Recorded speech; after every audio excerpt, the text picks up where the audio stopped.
vähän tunturien takaa joskus sarastamaan. Ja äiti vuonon jäälle ja hakkas sinne avannon jäähän reiän ja sieltä onkin aina pienen tuoretta kalaa siellä oli aina runsaasti.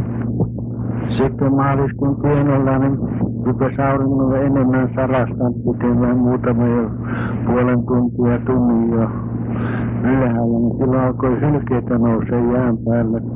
Marttimo aina kävi tuntuasta ampumassa hylkeen sieltä jäältä. Äiti usein kun huomasi, että Marttimo meni jahtaamaan hyljettä jäältä, niin äiti piti kovaa komentoa minulle, että en saanut ovia paukutellen, kun ovia aukoo, ettei hylje oli hyvin arka eläin, mutta ei se säikähtänyt, että Marttimo sai sen ampua rauhassa. Käden tiesi ei kun taas sen, niin taas oli jotain suuhun pantava, jos Marttimo saisi hylkeen ammuttua. Niin pian kun Marttimo sai ammuttua hylkeen, niin äitin kanssa kilvaan juosti sinne meren jäälle sinne ja rantaa, että vetämään hyljettä avuksi ylös. Näin Marttimo nylki hylkeen ja perkas leikkeli lihat rasvat erikseen ja lihat jakoi sammeille ja osan itselleen. Sen mukaan siinä oli tarpeeksi aina jonkun kerran syötävää suuhun pantavaa. Äitin sitten otti nämä rasvat ja laittoi pataan ja keitti ne oikein hiljaisella tulella kauan aikaa. Ja kun aikansa keittänyt niitä monia tuntia, niin sitten hän odotti rasvat pois ja kaikki ne talit sieltä erikseen ja sitten rasvan laittoi öljyllä eri pataan ja siitä siilas sitten ja kaikki roskat pois ja ne laittoi uudestaan kiehumaan ja keitti niin kauan monta tuntia, että varmasti oli vesi kaikki pois sieltä öljyn seasta. Ja hän laittoi sitten niin vanhasta pultikannosta leikkasi semmoisen töpperön tai torven ja sitten muovaalle sitten tuli semmoinen tuupi semmoinen. Ja siihen laittoi sitten pumpurilankaa siihen sisälle ja sitten otti sitä hylkeen rasvasta keitettyä öljyä ja sitä laittoi sitten semmoinen vanha nilkikannu tai millä mitenkin sattuu olemaan joku tyhjä kannu. Siinä laittoi öljyä niin kuin peltitötterö ja sen pumpulilanka sisästä laittoi sen sinne ja siihen sytytti tulen ja kutsui äitini kiiluksi. Mä aina mielikiinnolla ja silmä kovana tarkkailin, miten siitä lamppu syttyy. Ja kyllähän se palo aina jonkun aikaa, mutta jonkun aikaa palaa, niin rupesi sauaamaan ja kärjäämään. Äitin piti aina usein mennä saksien kanssa sitten leikkaamaan pois, kun se savusi liian paljon. Äiti nousee valittu, kun on niin huonoja pimeä lamppu, ettei näe mitään käsitöitäkään ottaa niitä porolappalaisista ja niitä kylän asukkailta, kun ei näe mitään tehdä.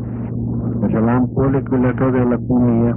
Ja päivävalot oli lyhkäisevästä maaliskuussa, huhtikuussa sitten alkoi olemaan jo päivät ylemmäs, jo pitemmät päivät ja valoisammat. Sitten muutamana keväänä äiti lähti Norjaan kalatöihin jo aikaisin keväällä ja jätti minuutin yhteen erään lappalaismamman tykö hoidettavaksi. Siellä minä olin koko sen kesän ja kesän jälkeen juhannuksen äitini tuli takaisin Norjasta, oli siellä töissä, kalatöissä. Ja sieltä hän toi sitten lampun, öljylampun, sanottiin 10 linjan lampun ja öljyäkin. Ja äiti oli iloissaan siitä hyvillään, että nyt on hyvä lamppu ja se oli kyllä kirkas lamppu. Sitten kun joskus siellä käymään siellä kirkon kylässä, niin ne kyseli, kun Marjalla on nyt komia kirkas lamppu, kun tänne asti näkyy. Ja mä äiti oli kirkas lamppu, se oli todella hyvä äiti, sen sai sieltä yhtä sun toista käsitöitä teitä, kun poronastasta tehtyjä pallukkaita ja kinttaita ja lakkia ja säännöksiä ja sen semmosia. Ja päälle takkia, mitä sanottiin peskiksi ja niin poispäin. Näin äitini sai vaihdettua Meillä on mitäkin leivän kannikä, meillä on mitäkin ryyniä ja sokeria, mitä ne oli aika varakkaita ihmisiä yleensä, ne kaikki porojen omistajat. Näin tuli erään kerran taas kevät ja kirkkaat päivät valoiset. Marttimo ei mennyt sinä vuonna keväällä aikaisin Norjaan. Ja sanoi, hän rupeaa rakentamaan saunaa. Nautti rupesi rakentamaan, teki turvesaunaa. Mekin oltiin jo pojan muista jo aika hyvin niitä aikoja. Siinä naapurissa se Heikin poika, sanottiin Mikko, se on joksen samaan ikäinen kuin minäkin. Olisiko meillä ollut puolen vuoden väliero? Marttimo laittoi saunan ja laittoi sinne kivet uunin arinan pohjalle sinne ja siihen sitten halkoja ja lämmitti täten.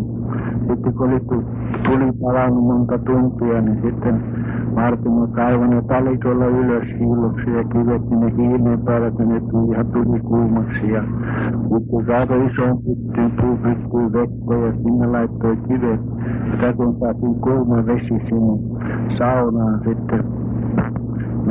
Näin kului monta vuotta.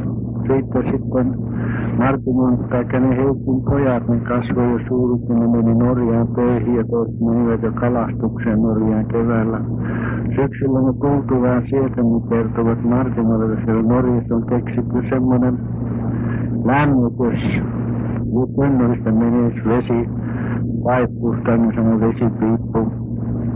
Sinne tynnuriin tuumiin ja vesi kuumenee sillä tavalla. Sitten saadaan kuuma vesi saunaan.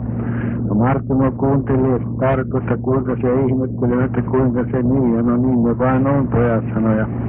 No Marttimo laittoi sitten, haki sitten jostain nätiin, mistä hakisi se rautaputka, 1 ja 2 tuumaa vai 3 tuumaa läpi mitta. Ja laittoi sen tunnurin toisen päähän, laittoi putken sinne vesitunnin ja toisen päähän laittoi sinne saunan uunin läpi. Kiukaan läpi, se tuli toiselta puolella ulos ja sinne iso puutappi lyötiin sinne putken toisen päähän. Ja me Mikon kanssa katsottiin silmäkovana ja jännällä, että mitähän tuosta tapahtuu ja miten se oikein onnistunut uuden aikainen vesilämmitys. Aikana sitä vahdittua ja kuunneltiin, niin se rupesi jo paukkumaan ja pihisemään. Ja uuden tulka lisättiin vaan pelikolla, kohonnettiin niitä puita ja hiilosta ja siinä kuului kamala pamaus sieltä. No, ne pojat kipikapi juostiin sieltä karkuun sieltä saunasta ja huudettiin Marttimolta, tule tänne, että mitä täällä tapahtui, kauhia pamaus kävi. Marttimo tuli, no sehän oli tynnuri tyhjänä, höyryjä joka paikka täysin ja rokta lattia. Ja Marttimo oli harmista, kaikenlaisia keksintöjä ne tänne tuokaan. Niin Marttimo repisi saunan kiukaan ja ne torvot pois ja putket pois sieltä ja tukki sen tynnuriin. Ja laittoi samalla tavalla kivet sinne arinalle ja uudestaan sauna lämpimä niin kuin ennenkin. Tällä tapaa käytettiin sinne koko talvi ja tuli seuraava kevät. Pojat taas meni tänne Marttimon kasvattipojat meni taas Norjaan ja syksyllä tulivat uutisten kanssa, että niin kyllä se keksintö oli sittenkin oikein, mutta me olimme väärin laittaneet se putken. Molemmat päät pitää olla tunnurit ja se mutkavan pitää olla siellä saunan kiukassa. Ja niin hänen laittoi uudestaan Marttimo hommassa väänti kuumempi putkea hiekalla täytti ja väänti sen vääräksi sitten. Ja niin molemmat päät sinne puutunnuriin ja se mutka oli vaan siellä saunan kiukassa. Ja tätä oli sitten niin muistaakseni pitkällä kun minäkin sitä joudun sitten lähtemään kotoa pois muuta, niin oli jouden aikaiset koko toisenlaiset lämmityslaitteet. No.